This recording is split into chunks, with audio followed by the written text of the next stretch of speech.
At dahil nga ay bagong taon ay syempre ay hindi mawawala ang buko kapag bagong taon. Ito isa sa pinakapaboritong dessert ng mga Pilipino kapag bagong taon.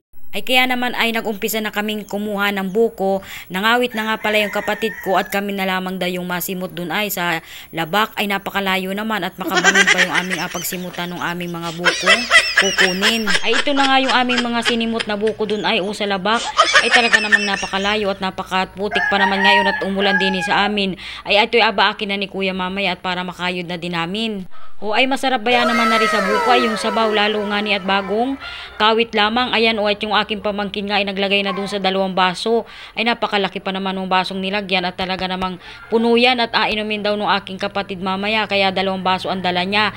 Ay ari namang isa kong kapatid na eri ay kayod na ng muray at tulungan ko din ari mamaya at 2 nga yung dala namin pangkayod. Po, at tapusin na po namin aring pagkayod ng aming mura at para naman po kami ay makapagpahinga na.